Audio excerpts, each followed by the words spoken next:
Alright, welcome back, class. Good day to you all, whether evening, morning, or afternoon. So, here we'll be looking at consumer behavior with the code MKT 307D. So, this unit we'll be looking at the overview of consumer, that is unit 1. So, we are looking at unit 1, the overview of consumer behavior. And with this particular session, we'll be diving deep to the nature of consumer behavior. So specifically, this session will look at the nature of consumer behavior. So by the end of this session, I expect that one, students will be able to explain the meaning of consumer behavior. Then two, identify the important element involved in consumer behavior. Describe the major intervening factors that influence the behavior of consumers. And finally, discuss the various components of consumer behavior. Let's we move on. So, if I may ask, it's a rhetorical question though, what is consumer behavior? All right, so we are saying that with regards to consumer behavior, there are a lot of definitions or a lot of suggestions or opinion on consumer behavior. Several scholars or authors or propounders have come up with different definition as far as consumer behavior is concerned. But for the purpose of this discussion, we'll be looking at one of the definition by a man called Jacobi.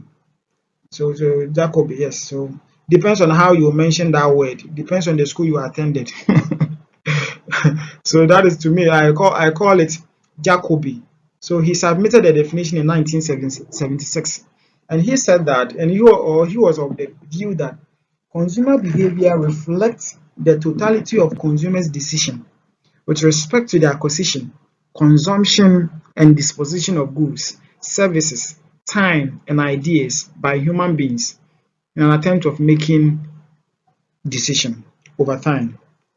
So all that this definition encapsulates or talks about is the fact that when we say consumer behavior, the total attitude of customers or the total attitude of what the consumer with regards to how the person is getting the goods, the service, the time, or the idea.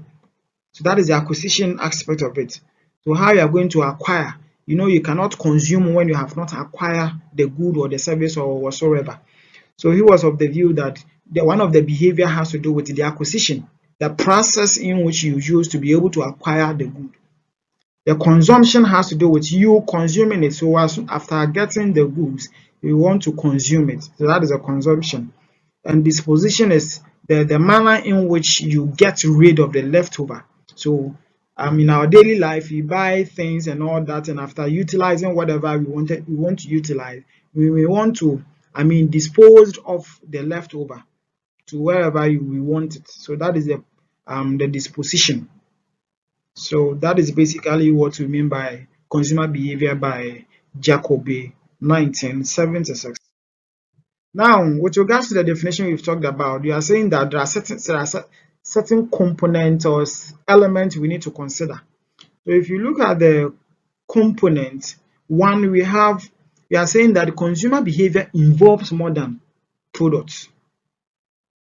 So if you look at what we are saying that products actually comprise of what? The goods and the services. But we are saying that it goes a step further than that. We can talk about the issue about the time, the idea, all in what? The definition in consumer behavior. Then we are also saying that it involves more than just buying. So it is not only about buying. So it has to do with how you are even going to dispose of the leftover, how you are even going to consume it. Sometimes you buy a product and even the manner in which you consume that tells whether you like it or the product is of value to you. So you buy something and then you realize that now the thing is something that you don't even need it based on how the thing looks like. You go to the house and even dump it somewhere. So it's not just about buying, but after buying, what next? The satisfaction level you get and the zeal of you trying to embark on what? Repurchase. So that is all encapsulating in what the consumer behavior. And we are saying that it's a dynamic process. So consumer behavior is a dynamic process. It is not a static way. It is not a static something. It's not a static process. It is something that changes over time. So probably the attitude or the behavior in which you put in an attempt of buying, for example, a laptop today, that attitude will not be the same attitude when you intend to buy a laptop maybe tomorrow. And this is as a result of the need, or probably the reason why you need that thing. So if, for example, at a time you need a laptop urgently because you're having a project work to work on, or maybe an assignment to embark on and all that, you can't go to a friend to give him or a laptop to you, and you want to have your personal laptop to be able to be carrying on your assignment and all that. Yeah, the zeal and all that you put in getting that thing is quite different from when you're having your relaxed state and you want to get a laptop. So it is a dynamic process. And we are also saying that can involve many people. So consumer behavior or consuming a particular product is not about the customer going to buy itself or the consumer going to buy itself. Sometimes it involves a lot of people. Issue about the influencer. So moving forward, we're talking about all these issues. So influencer, the decider, the gatekeeper, and all that. So there are a lot of people in the picture that actually influence what you consume and how, and even at a point when to consume it. And you are saying that it's also a decision. So you cannot consume something when you have not made a decision to consume it. So these are the components of the definition that we have talked about. Now we want to look at the factors that influence behavior of consumers. So we have several factors. So consumer behavior is not in a vacuum. There are several factors or several elements that influence how consumers behave. So one of them has to do with the psychological core. The psychological core. And psychological core, as the name goes, it has to do with the mind, the mindset of the consumers. So if a consumer will buy something, it depends on the perception or the ideology of the person. So that is the psychological core. And we are saying that it represents the important stage of information processing which serves as an input to the decision-making process. And it involves having motivation, ability, opportunity, the exposure, and the memory. So all of these things are, it has to do with the mind. The psychological core has to do with the mind. So if somebody will buy something, now the state of the mind as to whether the person is motivated will trigger the person to buy the thing or not to buy the thing. So sometimes you have the need to buy something, but when the motivation is not there, you tend not to actually buy it. And then the ability we can talk about in terms of the monetary aspect. So you desire to have something, you desire to buy something, but if you don't have the money power or the ability in terms of money, so we are saying that if you wish, a mere wish is not what do you call it, a want or a need. It is just you are just wishing to have something without the purchasing power. It means you don't have the ability. That is just a mere wish. So the psychological core, the ability, so your ability to be able to buy that. Then opportunity, exposure, how exposed or how much information you have pertaining to that in your memory. So how many what do you call it, how much message have you been able to store pertaining to whatever you want to buy. So if it's a laptop you want to buy, and probably you want, let's say, HP laptop, how exposed are you in terms of HP? Because if you don't know much about something, you may go there and then they'll give you, yeah. So as somebody know, somebody will go to the market and want to go and buy an iPhone, and they'll give the person. By the time the person will realize, the person have what jam, or the person has bought jam to the house. So if you have all this exposure or information that if you go there you need to be careful, then all that will actually increase your level of your exposure. Then another factor has to do with the process of making the decision. And you are saying that the consumer decision, the consumer behavior is a process. It is not just an event. It's a process. It's a kind of thinking that consumers go through. So they have to do this. They have to do. If you want to buy something, now what do I want to buy? You want to first of all have to identify the need or the problem, And we'll dive deep when we get to the models. We'll be looking at the consumer decision making process, and we'll be talking more about that. So the process also there, how you are able to conceptualize or go through the various decision making process that was being captured by a particular author. So that is it. So the process of making decision involves so that problem identification or recognition, how you search for information, how you evaluate them, how you choose the best alternative, how you purchase, and then the post purchase. So this is basically the process. So we'll be talking about it more. Now the next one has to do with the consumers what culture. So if you want to, the behavior of consumers sometimes depend on the cultural background.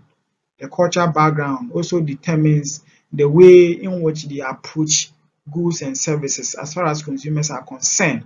So we are saying that the consumer decisions are affected by the external factors, aspects of the culture of which he or she is a member. So if somebody is from the Muslim community, probably the person may not be able to buy pork, or maybe because they don't eat pork. If you the person is being prone to pork, the way the person will actually approach that thing will be different from a Christian person who eats pork like never before. You get it? And we are saying that the factors involved includes the religious influences, the social class, the gender, the age, the reference groups, and then the psychographics. So these are all issues in the consumer culture. And the last one, with regards to the factors, has to do with the consumer behavior outcome. The consumer behavior outcome. So when you want to buy something, sometimes you are saying that the outcome also influence the consumer behavior. So factors associated with the psychological core and the culture can also influence the consumer behavior outcome. So the consumer behavior, the consumer's culture and the kind of ability, the motivation, the exposure the person will have will actually, affect the outcome of whatever decision the person is going to take. And we are saying that, for example, a symbolic culture behavior. So here we are saying the group to which we belong and our sense of self can affect the symbols we use to express our identity. So the kind of group that we belong to, if somebody belong to this, nowadays this is common. You see that the television will be showcasing this is the what do you call it, a large group, this then and this is our symbol and all that. So if somebody associates him or herself to that particular group, the person would want to be identified as such, and therefore would want to buy certain things that will actually let people know that this is where he or she belongs to. Then the diffusion of consumer behavior through a market. So a consumer decision to adapt an offering may diffuse to others in the market. So somebody may buy something and then maybe based on the recommendations or based on the experiences of whatever the person will be spreading news about this, and then gradually the thing will be diffusing. It will be affecting the consumers. So in conclusion, or in summary, as we have talked about the consumer behavior and as being the totality of consumers with regards to the acquisition and all that, we have talked about the component, and then I've also talked about the factors that actually influence the consumer behavior. And also, we are saying that the consumer behavior involves more than just a person buys a product like laundry detergent, breakfast cereal, cars, and etc. And you are saying that it also includes service, time, and what ideas. So that is basically what this section actually entails. Thank you very much for your listening. Thank you very much. So we'll be continuing the second session.